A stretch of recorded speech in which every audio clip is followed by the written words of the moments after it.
Acompáñeme a Mateo capítulo 16, versículo 13 al 15. Mateo capítulo 16, versículo 13 al 15. Seguimos con nuestra serie Conocer a Dios. Mateo 16, versículo 13 al 15.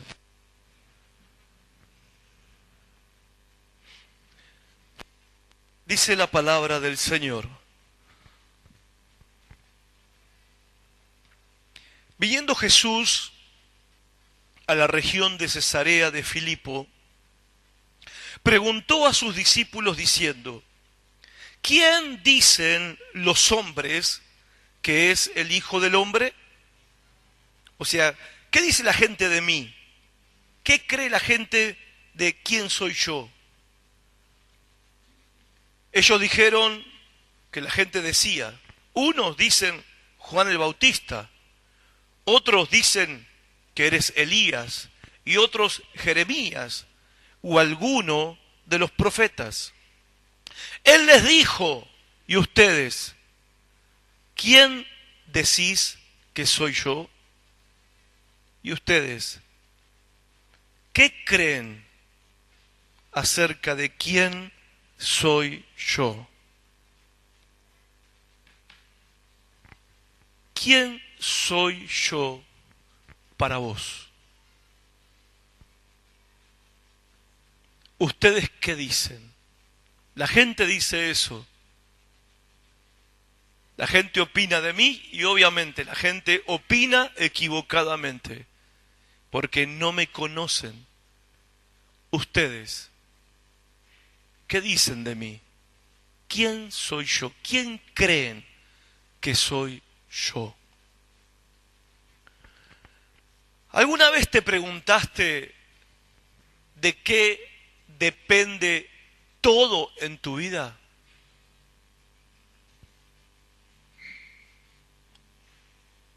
¿De qué depende todo en tu vida?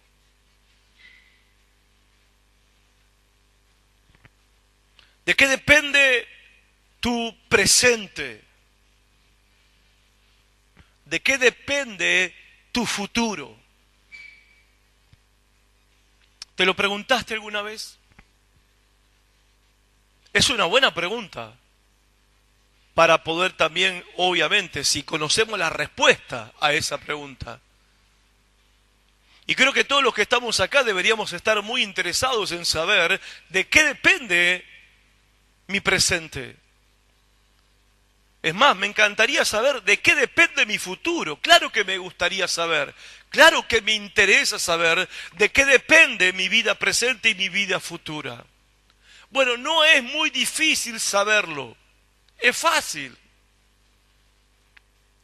¿De qué depende tu vida presente y de qué depende tu vida futura? Depende del entendimiento que tengas de quién es Dios. Depende del conocimiento que tengas acerca de quién es Dios. La idea que vos tengas acerca de quién es Dios define, escuchen esto, define a dónde vas a ir a pasar tu eternidad.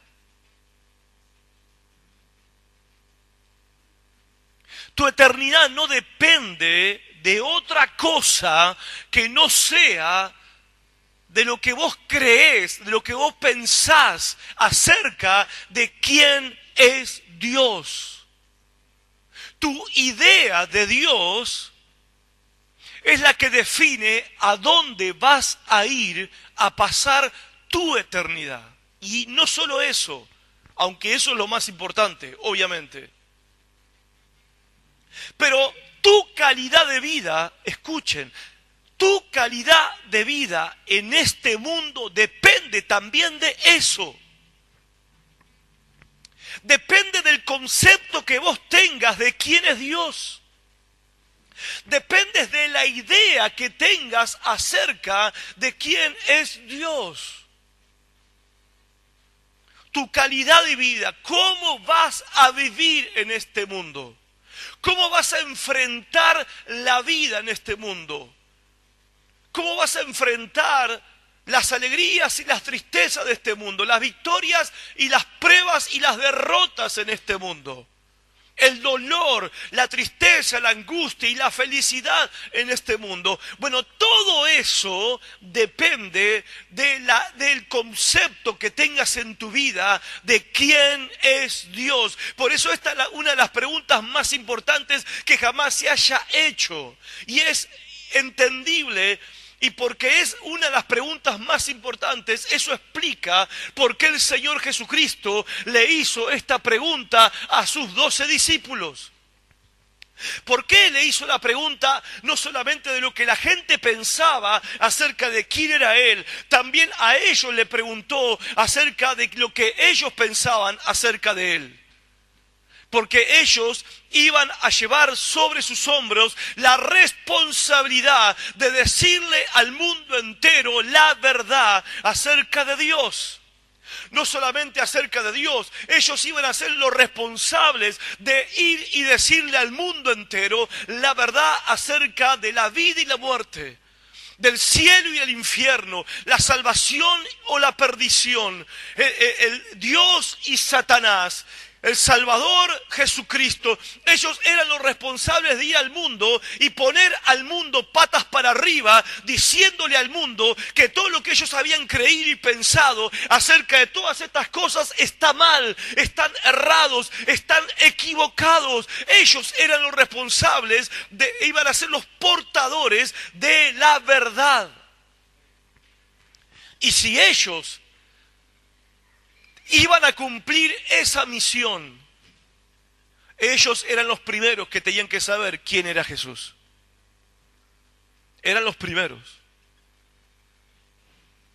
Si ellos iban a poder enfrentar la persecución romana, si ellos iban a poder enfrentar la muerte, si ellos iban a poder enfrentar las luchas y las pruebas que tuvieron que enfrentar, la única manera que lo iban a poder enfrentar era sabiendo a ciencia cierta quién era Jesús. La única manera de poder entender por qué estos hombres, estos 12 discípulos, menos Juan que murió de muerte natural y menos Judas que se suicidó, el resto, los otros 10 discípulos, murieron asesinados por predicar a Jesucristo y murieron con gozo y alegría por poder dar su vida por causa de Cristo. La única explicación de que alguien acepte con gusto una muerte horrorosa, la única explicación de que alguien acepte con gusto, como el apóstol Pablo, ser azotado, ser apedreado, pasar en el mar 3 días, 3 noches, 3 veces en naufragios, de haber sufrido y padecido hambre, frío, desnudez, sed en todas las pruebas y luchas que él enfrentó por llevar adelante el mensaje del Evangelio, la única explicación no eran superhombres. No eran super cristianos, no eran super sobrenaturales, eran hombres y mujeres que sabían quién era Jesús. Sabían, ellos tenían la respuesta. Todo depende en tu vida. Todo depende en tu vida, de cómo te levantás a la mañana, de cómo saludás a tu vecino, de cómo te comportás en el trabajo, cómo tratás a tu familia, cómo manejás tu dinero, cómo manejás tu vida, tu intimidad sexual, cómo educás a tus hijos, cómo te comportás con tus padres. Todo en la vida, cómo orás, qué entendés cuando lees la Biblia. Todo, cómo te conducís con tu prójimo, cómo te conducís con tu enemigo, con el que te ama y con el que te odia, con el que te quiere y con el que te desprecia. Todo depende del concepto, de la idea que vos tengas de quién es Dios. Si me preguntan, pastor, ¿cuál es la clave? Por dar un ejemplo, ¿cuál es la clave para un matrimonio feliz? Que cada uno de los dos sepan quién es Dios. Esa es la clave. Eso soluciona la mayoría de los problemas en un matrimonio. La mayoría de los problemas matrimoniales, la mayoría de los problemas a nivel, y de las crisis y las derrotas y los fracasos a nivel sentimental y emocional se debe a la falta de saber quién es Dios. Porque cuando uno sabe quién es Dios, cuando uno conoce a Dios, eso define todo en tu vida. No sé cómo explicarlo mejor. Eso determina todo en tu vida, eso condiciona todo en tu vida. O sea, tus actitudes, tu moral, tus costumbres, tus hábitos están determinados y están definidos por el hecho de lo que vos pensás acerca de quién es Dios.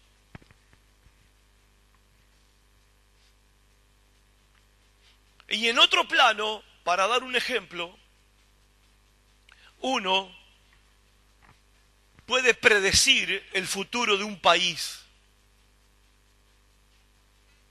si nosotros llegamos a conocer lo que nuestros líderes políticos piensan acerca de Dios. Decime, mostrame lo que los líderes políticos piensan acerca de quién es Dios y yo te voy a decir qué futuro tiene ese país. A veces nosotros con respecto a los políticos, hoy que es día de elecciones, ¿no? Nos concentramos en el hecho de que qué piensan de la economía, qué piensan de la política, qué piensan de la salud, qué piensan de la educación, qué piensan de esto. Eso no es relevante. Porque todo lo que piensan acerca de todas estas cosas está definido de lo que ellos piensan acerca de Dios. Todo lo que ellos piensan con respecto a la economía de un país, al trabajo, a la jubilación, a todos los aspectos que hace a la vida de una nación, todo está definido de acuerdo a lo que ellos piensan acerca de quién es Dios. Decime lo que los líderes políticos piensan acerca de Dios y yo te voy a decir cuál es el futuro de ese país. Y es más, decime lo que piensan los líderes cristianos de la iglesia evangélica de hoy y yo te puedo predecir el futuro de la iglesia. Da miedo. Da un poco de miedo.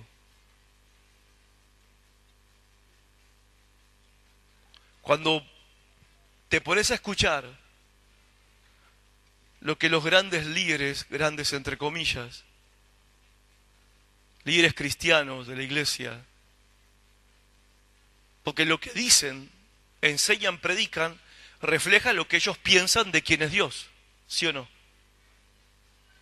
Y cuando vos escuchás, hay más futuro para la iglesia Toba que para la iglesia de la ciudad. Hay más futuro para la iglesia aborigen que para las iglesias de las grandes ciudades.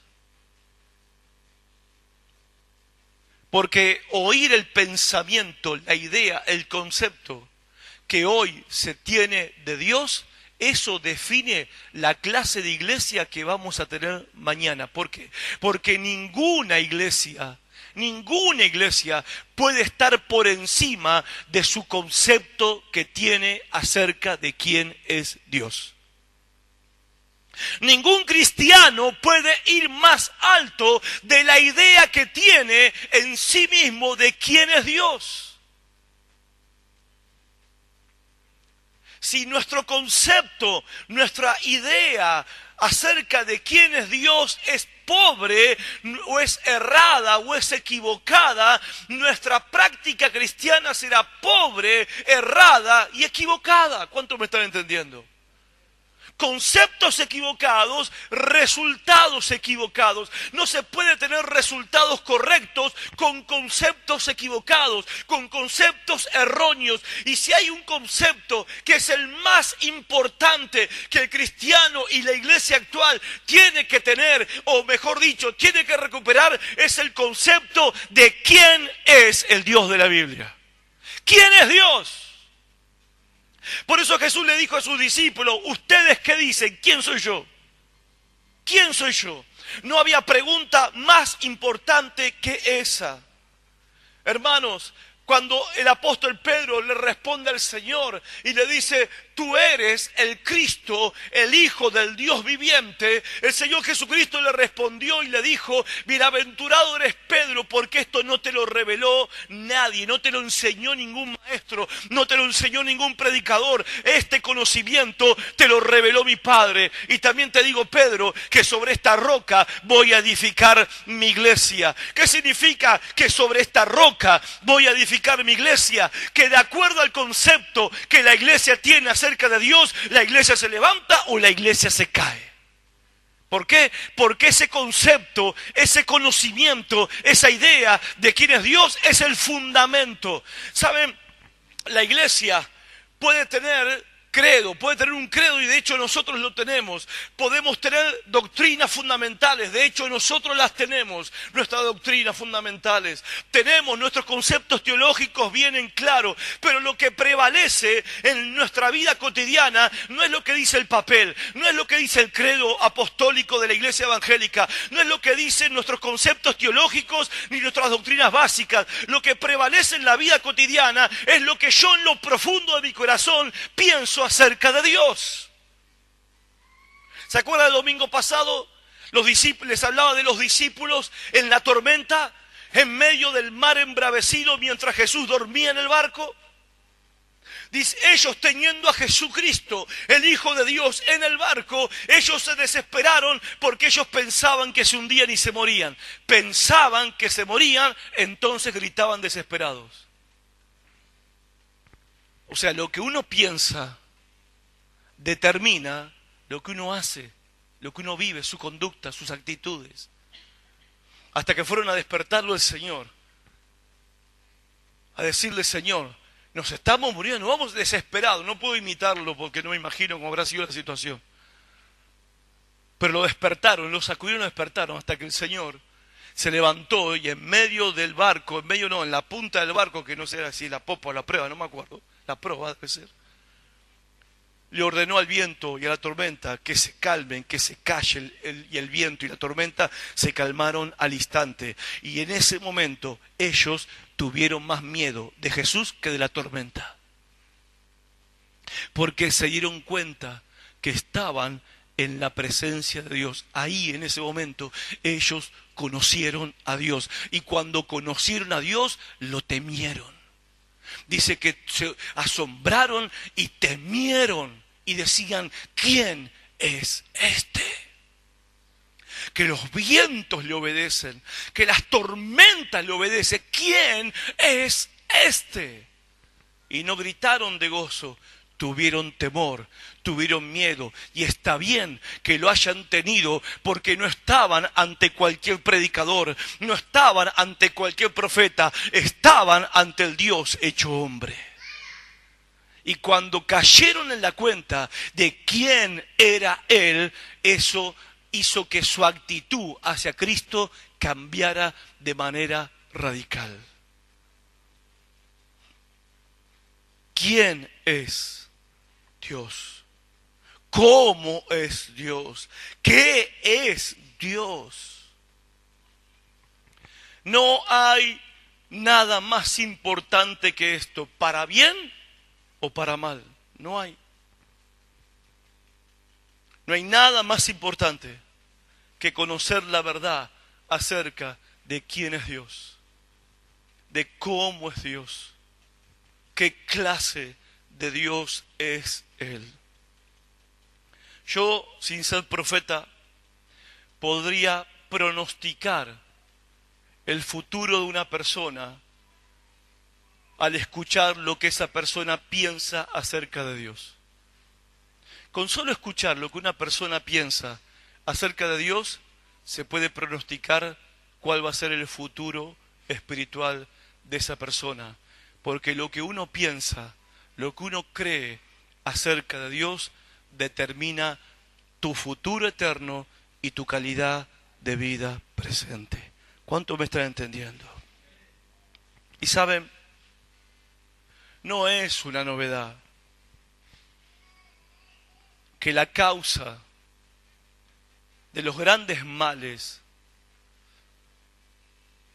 en nuestra sociedad y en la iglesia que va acompañando la cultura de la sociedad.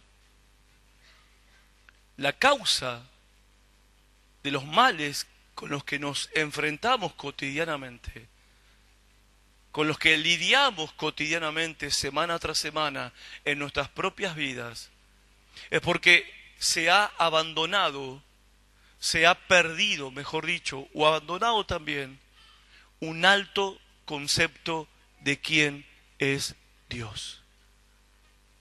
Y cuando se pierde un alto concepto de quién es Dios, no digo el concepto de Dios, no, un alto concepto de Dios. Es como, a ver, un ejemplo, es como cuando pasa, a veces lamentablemente pasa en algunos matrimonios. Obvio que se casan muy enamorados y admirados, porque en el enamoramiento también hay admiración. Yo me casé enamorado y admirado de cómo era Diana.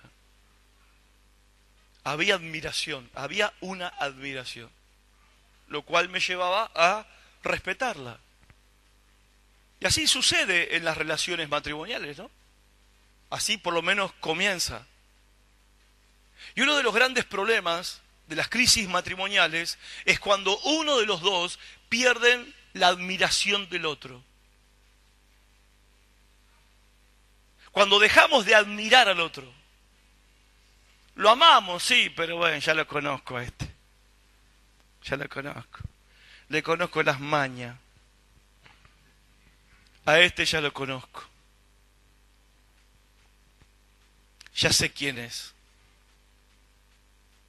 Y cuando uno dice eso acerca de alguien, significa que lo que yo pensaba de esa persona ya no lo pienso más. Eso pasa en relaciones de amigos también.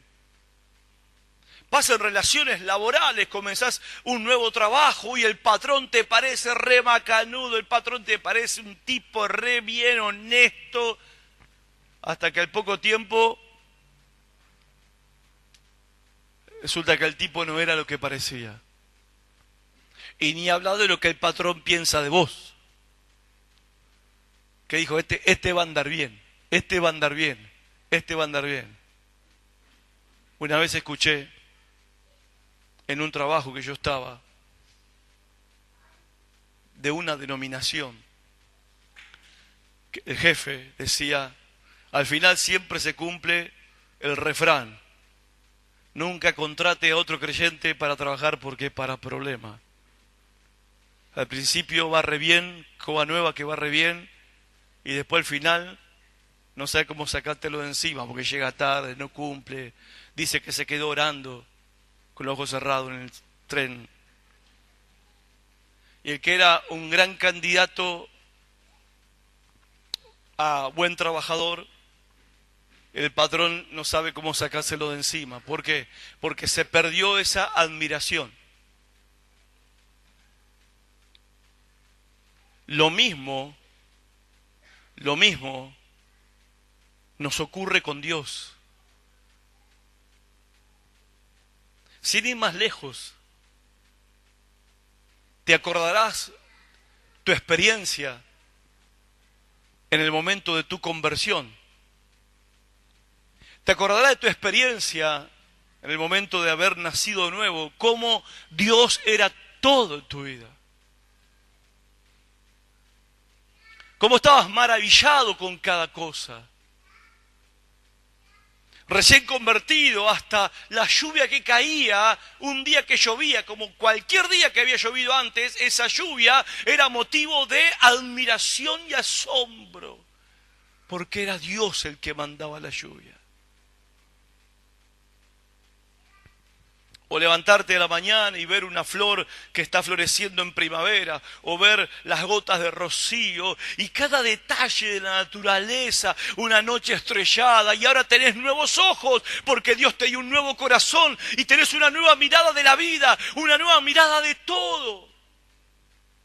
Y hay admiración con ese Dios que creó el cielo, que creó la tierra, que creó el mundo, que creó mi vida. Y ves a tus hijos y decís, mirá, este desgraciado me lo dio el Señor. Nah, es una bendición. Perdón, mal chiste, mal chiste. Y vos lo decís pensar que yo lo hice, con ayuda.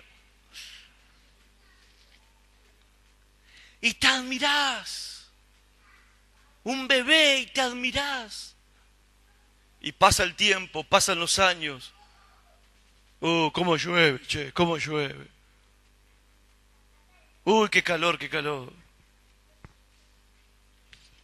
Se cortó la luz. Qué noche estrellada, no tengo luz. Y los hijos que eran un regalo del cielo, ahora, Señor, ¿por qué no me lo comí cuando era chico?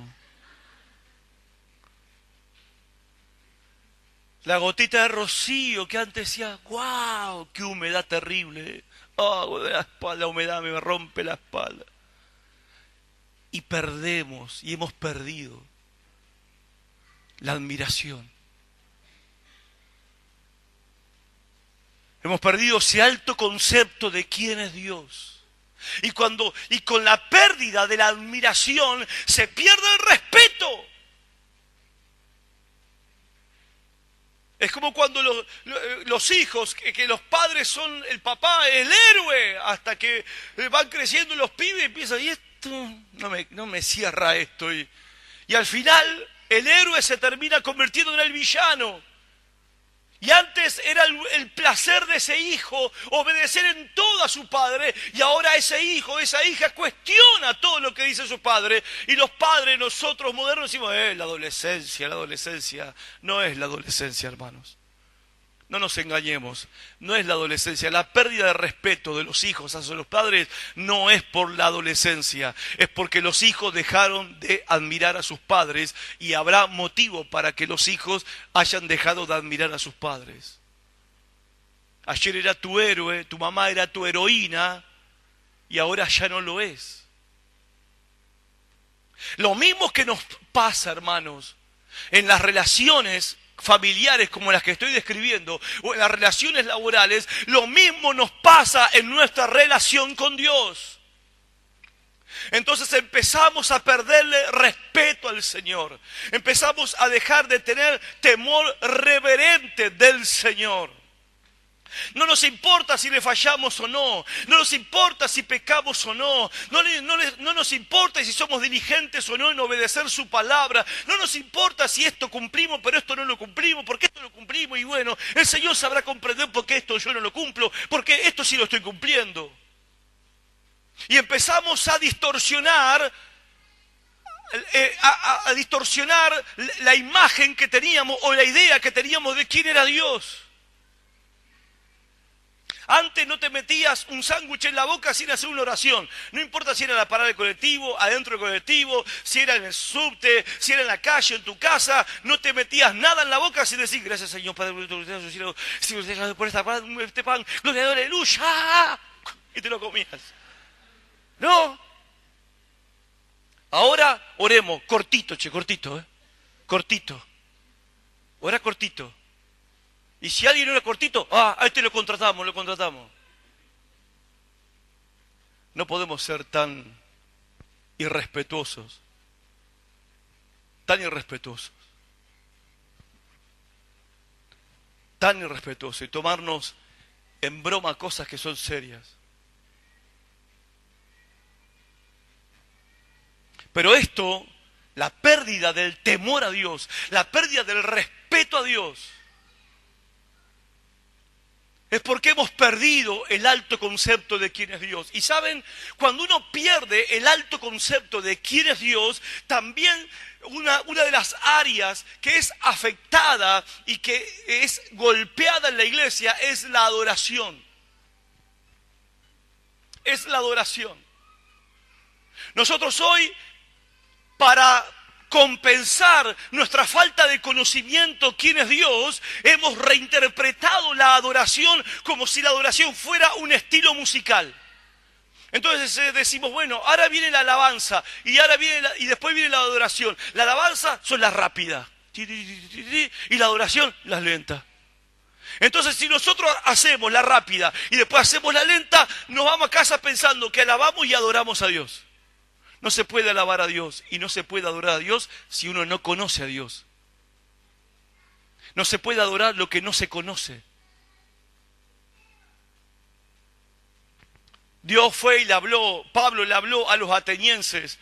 Yo vengo a predicarle de ese Dios no conocido que ustedes tienen ahí. Un agujero en la pared, dice al Dios no conocido. Ese Dios que ustedes adoran sin conocerle, yo le vengo a predicar. Lo adoraban, pero no lo conocían. Lo adoraban mal, obviamente. Adoraban una idea equivocada de Dios. Jesús le dijo a la mujer samaritana, ustedes adoran lo que no saben. Pero no es que no adoraban, los samaritanos adoraban. Los samaritanos tenían, en el monte de Samaria, tenían su gran templo, construido por el rey Jeroboam, para que no vayan a adorar a Dios a Jerusalén. Jeroboam construyó un templo en Samaria para que los israelitas del norte vayan a adorar ese lugar. Y vos entrabas al templo de Samaria y había un bruto becerro de oro gigante al cual le decían Jehová. Y cantaban y saltaban y alababan a Dios y tiraban el incienso y oraban y zapateaban y hacían todo el culto para Dios, tocaban el arpa, tocaban la guitarra. Pero Jesús, cuando habla con la mujer samaritana, le dice, ustedes adoran, claro, pero lo que no saben. Porque para adorar a Dios hay que adorarlo en espíritu y en verdad. ¿Qué significa en verdad? Hay que adorar a Dios de acuerdo a la revelación que la Biblia da de quién es Dios. Porque si yo no sé quién es el Dios de la Biblia, si yo no conozco quién es el Dios de la Biblia, si yo no tengo un concepto bíblico de quién es el Dios de la Biblia, estoy adorando una idea que yo me hice de quién es Dios. Y saben, cuando uno se hace una idea de quién es Dios, eso se llama en la Biblia idolatría. La idolatría, hermanos, no te harás imagen, no solamente una estatua que se edifica para que alguien la adore. No hace falta una estatua para convertirse en un idólatra. Cuando alguien está adorando una idea de Dios que no es la idea correcta según lo revela la Biblia, está cometiendo idolatría en su corazón. Por eso no se puede adorar a Dios aparte del conocimiento de la palabra de Dios. ¿Por qué necesito conocer la palabra de Dios? ¿Por qué necesito estudiar la palabra de Dios? Jesucristo dijo, las escrituras, estas escrituras hablan de mí. Hablan de mí. Entonces, si yo quiero adorar a Cristo y quiero adorarlo en espíritu y en verdad, no se trata de cerrar los ojos y de querer transportarme a la estratosfera espiritual. Se trata de abrir mis ojos, leer la Escritura y ver a Cristo. Desde Génesis a Apocalipsis, ver a Cristo, ver su gloria, ver su majestad, ver su poder, ver su amor, ver su santidad, ver su sabiduría, ver su compasión, ver su misericordia. Y al ver todo esto que me lo revela la palabra de Dios, no puedo hacer otra cosa que levantar mis manos y adorar al que vive por los siglos de los siglos. No puedo hacer otra cosa que adorarlo a Él, exaltarlo a Él, porque sé quién es Él. Pero cuando no sabemos quién es, nuestra adoración es una adoración pobre.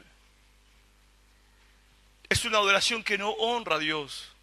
No importa el sonido de los instrumentos. No importa qué melodiosa pueden sonar las voces. No importa cuánta gente llore en el culto al escuchar una melodía melosa. No importa. No importa cuánta gente se caiga. Porque lo que importa es lo que hay en la cabecita de cada persona. Eso es lo que importa. Por eso es tan importante la enseñanza de la palabra de Dios. Por eso es tan importante la predicación de la Biblia. Porque ahí me están dando la información que mi alma necesita para poder adorar a Dios en espíritu y en verdad. Y no vamos a recuperar la verdadera adoración en la iglesia, en espíritu y en verdad, si no recuperamos un alto concepto de quién es Dios.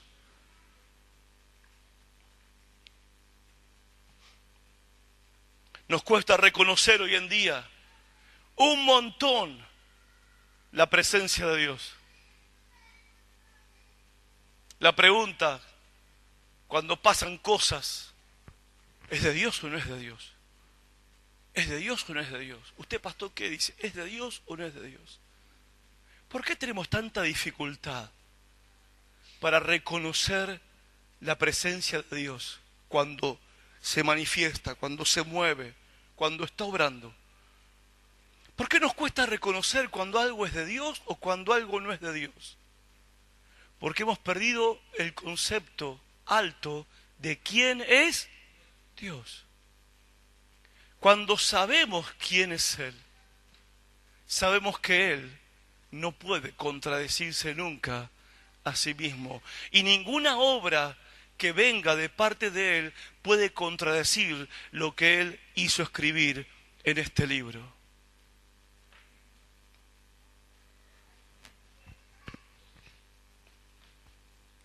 Y otra área que también se ha perdido, hermanos, es la vida en el Espíritu. Yo no quiero hacerlo sentir mal. Quiero ayudarlo a pensar, que piense conmigo. Si le tenés que explicar a alguien qué es la vida en el Espíritu, ¿qué le dirías? Si le tendrías que explicar a un nuevo creyente, ¿me puedes explicar qué significa eso de vivir en el Espíritu? ¿Qué le explicaríamos?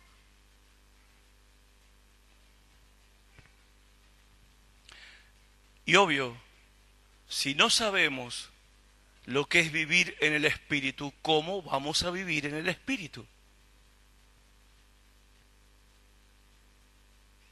¿No? Si no sé lo que es la vida en el Espíritu, ¿cómo voy a vivirla? ¿Cómo? Es imposible que yo pueda vivir algo que no conozco. Es imposible que yo pueda vivir algo que no sé.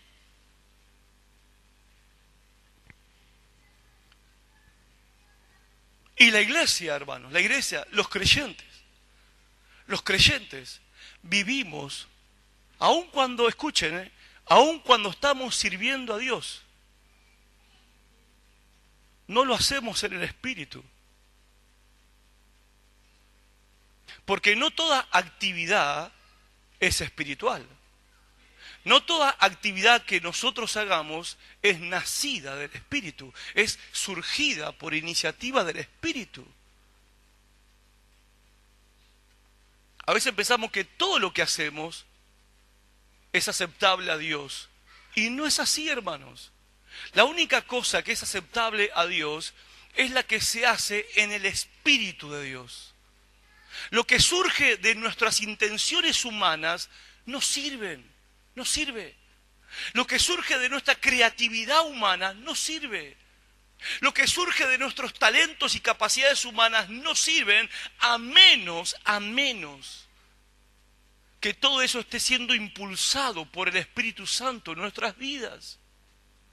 Porque si no es mera actividad, es mera acción humana, y toda acción humana está corrompida por el pecado. Jesús le dijo a los judíos de su tiempo: ustedes, siendo malos, saben darle cosas buenas a sus hijos. Y eso es verdad, es una gran verdad. Hacer un hospital es una obra maravillosa, es una buena obra. Pero la gente que hace un hospital no está en mejor, la gente que invirtió dinero por un hospital o el gobernante que hizo un hospital no está mejor parado delante de Dios por haber hecho el hospital. Porque ninguna acción humana agrada a Dios, porque toda acción humana está contaminada por el pecado. La única cosa que Dios acepta y que Dios recibe es lo que nosotros hacemos y nosotros le damos, motivados por el Espíritu Santo que llena nuestras vidas. Y tenemos grandes dificultades en la iglesia hoy en día para vivir en el Espíritu. No sabemos de qué se trata eso. Quizás sea culpa mía por no haberlo enseñado más en profundidad. Puede ser, puede ser.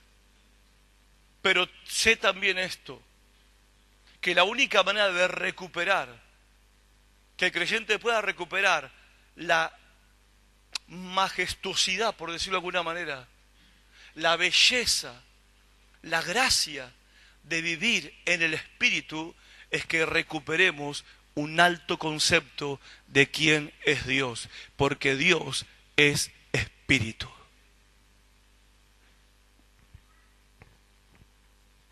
Ahora, mientras nuestras ideas acerca de Dios sean erróneas, sean equivocadas, es imposible recuperar esto que la Iglesia con los años ha perdido. Es imposible, hermanos, ser moralmente sanos, santos. Es imposible tener una conducta adecuada, un comportamiento como corresponde de un cristiano, si no tengo un alto concepto de quién es Dios.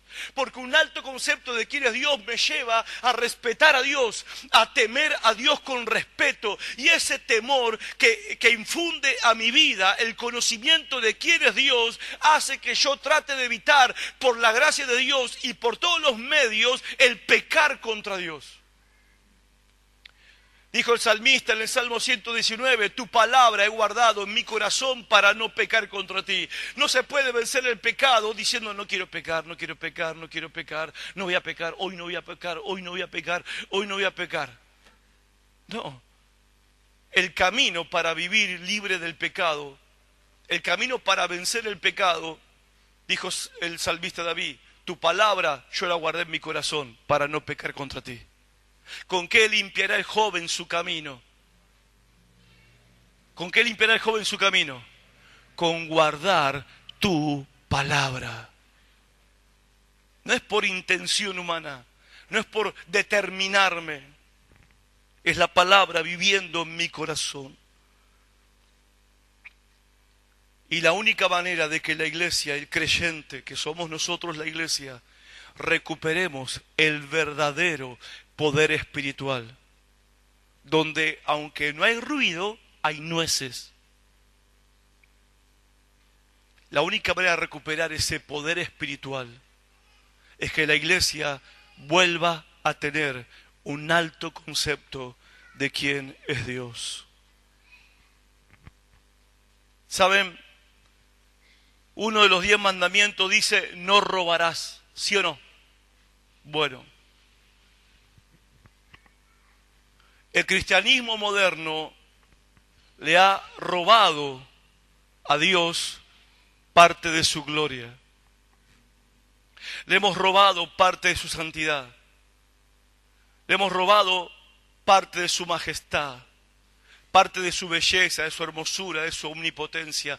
Lo hemos despojado hasta convertirlo en un Dios utilitario. Un Dios que existe en función de mis necesidades. Obvio, ese no es el Dios de la Biblia. Pero un Dios que existe en función de mis necesidades es un Dios utilitario, típico de la mentalidad que tenemos nosotros. Bueno, esto, sí, ¿qué decimos nosotros? ¿Para qué sirve? Esto, ajá, muy lindo, qué lindo color. ¿Y para qué sirve? Esa es la mentalidad de nosotros para todas las cosas. ¿Y para qué sirve? Esta persona, ¿qué beneficio me va a traer a mí? Esta relación con esta persona, ¿en qué me conviene? ¿En qué me beneficia? Todo en nuestra vida lo pasamos por ese filtro, toda nuestra vida. Y lo mismo nos pasa en nuestra relación con Dios. Entonces, si voy a la iglesia, ¿qué voy a recibir? Si me entrego a Cristo, ¿qué voy a recibir? Si recibo a Jesús en mi corazón, ¿qué voy a recibir? Lo mismo que la misma manera en que nos manejamos en las cuestiones cotidianas de la vida, es inevitable trasladarlo a nuestra relación con Dios. Entonces, Dios tiene que ofrecernos un montón de cosas para que nosotros piquemos el anzuelo. ¿No? Entonces salimos nosotros los predicadores porque la gente no va a aceptar a Cristo si no le ofrecemos todo. El cielo, el mar, la luna, las estrellas, sanidad, prosperidad, bendición y liberación. Y no estoy dudando ni negando que Dios tenga el poder para hacer eso y mucho más todavía. Pero la pregunta es si ese es el mensaje del Evangelio que las personas tienen que escuchar. Si tengo que salir yo a decirle a la gente, mire, le ofrecemos todo esto con tal que acepte a Cristo, o tenemos que ir a la gente y rogarle que se reconcilie con Dios porque Dios está irado con ellos. Y que no haya reconciliación a menos que sea por medio de su Hijo Jesucristo. Y Dios ruega por medio nuestro, reconcíliense con Dios. Pero nosotros no, como sabemos cómo es la gente, que la gente no va a picar en el suelo si no le ponemos una buena carnada, nosotros hemos transformado el Evangelio en una gran carnada espiritual. Una gran carnada cristiana para que el pecador pique. Y una vez que pique y lo metemos en la pecera, ahí lo vamos a transformar. Pero no vemos eso en la Biblia. No vemos eso en la predicación de los apóstoles de Jesucristo. Por eso hemos robado a Dios de su gloria, hemos robado a Dios de su santidad, hemos robado a Dios de su majestad para presentar un Dios atractivo al gusto de las personas. Y la Biblia dice, no robarás, no robarás. Por eso creo que Dios nos tiene que ayudar incluso a rescatar a los evangélicos de su evangelio, de ese evangelio de un Dios reducido, como el pecador, que nunca va a ser librado de la ignorancia que hay en su alma, de los conceptos equivocados que tienen acerca de quién es Dios. El pecador jamás será librado de eso hasta que no pueda contemplar a Dios en su majestad y en su gloria. Porque la idea que ellos tienen de Dios es una idea equivocada. Y la única manera de que cambien su manera de pensar es mostrarle a Dios tal cual como Él es. Jesús dijo, cuando yo sea levantado, a todos atraeré a mí mismo. Nuestra tarea es levantar a Cristo tal cual como Él es. Y Él es el que trae los pecadores a sus pies. Tenemos problemas con Dios, hermanos. ¿Quién es Dios? ¿Cómo es Dios? ¿Qué es Dios? La gran necesidad del momento es recuperar un alto concepto de quién es Dios. Y le voy a mostrar un ejemplo. Daniel capítulo 11, 32. Daniel 11, 32.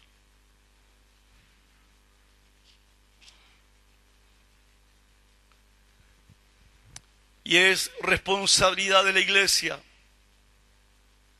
recuperar lo que hemos perdido. Y es la mejor herencia que le podemos dejar a nuestros hijos.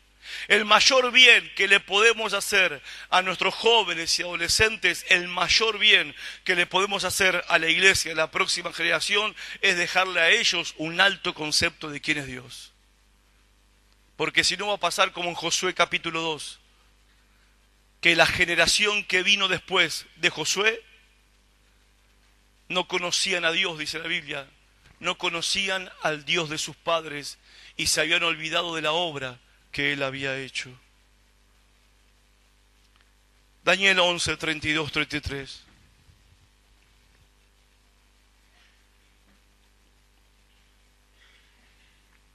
¿Lo tiene? Dice Daniel 11:32, con lisonjas seducirá a los violadores del pacto. Y escuche esta frase, mas el pueblo que conoce a su Dios se esforzará y actuará. Y los sabios del pueblo instruirán a muchos y por algunos días caerán a espada, a fuego, en cautividad y despojo. Los que conocen a Dios, ¿qué harán? ¿Qué harán? Se esforzarán y actuarán. La Biblia, lenguaje actual, dice, los que aman a Dios se esforzarán y actuarán. Y es interesante esa traducción. En vez de decir conocer a Dios, dice amar a Dios. ¿Por qué? Porque conocerle es amarle. No existe un verdadero creyente que dice, yo conozco a Dios, pero no ama a Dios. No existe. No es creyente. No ha nacido de nuevo todavía. Porque conocerle es amarle. Un viejo coro decía, conocerle es amarle. Amarle es servirle. Y servirle da alegría al corazón al caminar. Conocer es amar. Amarle es servirle. Y servirle es la mayor alegría que un ser humano puede experimentar en la vida. Y toda esa alegría es determinada por el hecho de que conozco a Dios. Y acá dice que este pueblo, el pueblo que conoce a su Dios, se esforzará. En otra versión dice, se mantendrá firme. ¿Qué significa? Que si el pueblo que conoce a su Dios se esforzará, entonces, ¿los flojos qué? ¿Los flojos qué? ¿Cuál es la conclusión?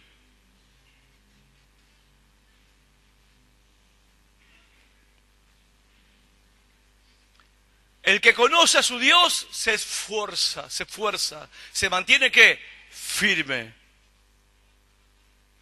¿Puede alguien que no se mantenga firme? ¿Puede alguien que es flojo en su vida espiritual decir que conoce a Dios? Hermanos, ¿es blanco o es negro? El pueblo que conoce a su Dios se esforzará y actuará. Actúa motivado por el conocimiento que tiene de quién es Dios. Actúa porque ama al Dios que conoce. Entonces actúa. No puede hacer otra cosa que actuar. O sea, el conocimiento de quién es Dios determina mis actitudes en la vida. Y después dice el versículo 33, que los sabios del pueblo enseñarán a muchos, aunque muchos van a ser asesinados, van a caer a espada, van a ser perseguidos, van a ser robados, van a ser matados. Pero ¿qué es lo que hace que estas personas, aún en medio de la persecución, aún en medio del peligro de la muerte, continúan predicando el evangelio, continúan enseñando la palabra de Dios? Porque ellos tienen este espíritu de que a pesar de que están siendo perseguidos de manera atroz, ellos continúan enseñando el evangelio, predicando el evangelio. La espada no lo puede parar, el fuego no los puede parar, las adversidades no lo pueden parar. No son superhombres, no son superestrellas del evangelio, son personas que conocen ¿a quién? A Dios. Y cuando alguien conoce a Dios, eso determina su actitud ante las pruebas de la vida. Lo que determina no es si yo soy de buena calidad o mala calidad de creyente, si soy de un gran nivel espiritual o no soy de un gran nivel espiritual. Mi actitud ante las pruebas, mi actitud ante las luchas está determinada por el hecho de si conozco a Dios o no conozco a Dios. El pueblo que conoce a su Dios se esforzará y actuará. El pueblo que conoce a su Dios se mantendrá predicando, se mantendrá enseñando la verdad, aunque la esté pasando mal. Y me hace acordar Hechos capítulo 8, ¿no? Cuando salieron los hermanos por la muerte de Esteban, se desató la persecución y tuvieron que salir todos los hermanos de la iglesia de Jerusalén huyendo por sus vidas, y a donde iban, de ciudad en ciudad, iban haciendo ¿qué? Predicando el evangelio. Porque no podían hacer otra cosa, porque ellos conocían a su Dios. Dejaron su casa, dejaron sus muebles, dejaron sus amigos, dejaron sus parientes, salieron con lo puesto y a donde iban, iban predicando, aun cuando ellos no tenían a dónde apoyar la cabeza para dormir de noche. No tenían un techo, no tenían a dónde reposar, no tenían casa, no tenían dónde vivir. Iban con sus familias de ciudad en ciudad y no dejaban de predicar el evangelio. ¿Cuál es la aplicación para esa actitud de estos hombres y mujeres? Una sola: conocían a Dios. Conocían a Dios. Cuando conocemos a Dios, cuando sabemos quién es Él, cómo es Él, qué clase de Dios es Él, eso determina todo en nuestras vidas. Determina mi futuro eterno y determina la manera en que yo vivo mi presente. Por eso no hay descubrimiento más glorioso y más maravilloso que conocer a Dios. Que es mucho más que hacer una oración. Hacer una oración puede ser el comienzo de mi conocimiento. Porque nunca me olvido de esa noche de 1988, mes de febrero, en una plaza de Capital Federal, cuando después de escuchar el Evangelio, pasé al frente, hice una oración a un Dios que no conocía. Y ese día, Él me dijo: mucho gusto, yo soy tu creador y yo soy tu salvador. Ese día lo conocí y nunca más la vida siguió siendo la misma. Pero ese día me lo presentaron. Ya van 30 años que Él me lleva tomado de la mano. 30 años en febrero voy a cumplir de que me presentaron al Dios de la Biblia. Y todavía no lo conozco como en verdad Él es. Pero lo que he conocido hasta acá de Él me ha enamorado y cambiado la vida para siempre. Y quiero conocerlo más, porque cuanto más lo conozco, más soy transformado, más soy cambiado, más disfruto la vida, más disfruto mi familia, más disfruto lo que hago, más disfruto todo, cada detalle de la vida. Mira, algunos dirán: estás viejo, pero me pongo a mirar los documentales y veo los perritos. Y hoy veía las cabras saltando. Y decía, ¡ay! Decían las chicas: miren, miren. Pero no, yo veía las cabritas saltando y veía a Dios. Veía a Dios en esa cabra. Veía a Dios en las aguas cayendo del deshielo de la montaña, ríos poderosos y el agua cayendo a toda velocidad y las cabras que tenían que saltar y esos ríos de agua cristalina, de la nieve derretida, y veía a Dios. Todo en la vida cobra un sentido diferente. Todo en la vida es llegar al Chaco, llegar al impenetrable, estar en medio del monte, donde el monte es la casa, la cama, la pieza, la cocina y el baño. Todo es. Y ver a Dios en el lugar, y ver a Dios en las personas, ver a Dios en esos hombres, en esas mujeres, ver a Dios. Ver a Dios.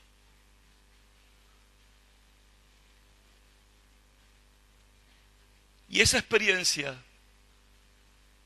que quizás puede ser la primera esta noche para tu vida, esa experiencia se llama nacer de nuevo. La única manera de conocer a Dios es nacer de nuevo. Y ahí empieza la aventura más maravillosa de la vida de un ser humano. El día que naciste de nuevo, te presentaron a tu Dios, a tu Creador, que es tu Salvador. Ese día lo conociste a Él y no vas a querer otra cosa en tu vida que conocerlo más y más a Él. Dijo Pablo, después de 30 y pico de años de ministerio: todo lo tengo por basura con tal de conocer a Cristo. El viejo Pablo, anciano ya, le quedaba poco de cuerda en el carretel, pero él todavía quería conocer a Cristo, porque no hay conocimiento más glorioso que conocer al autor de la vida. Nos ponemos de pie, vamos a orar. Gracias, Señor. Cierra tus ojos por un momento. Y yo te invito esta noche a que le digas al Señor: Señor, yo quiero conocerte. Quiero conocerte. Hay una promesa que dice: ninguno enseñará a su compañero diciendo conoce al Señor, porque todos me conocerán. Yo escribiré mi ley en sus corazones y pondré un espíritu nuevo dentro de ellos y me conocerán y andarán en mis caminos y cumplirán mi palabra, porque mi espíritu estará en ellos y me conocerán. Es una promesa que si vos se la pedís esta noche, el Señor te la concederá. Dile: Señor, yo quiero conocerte. Padre, bendecimos tu nombre.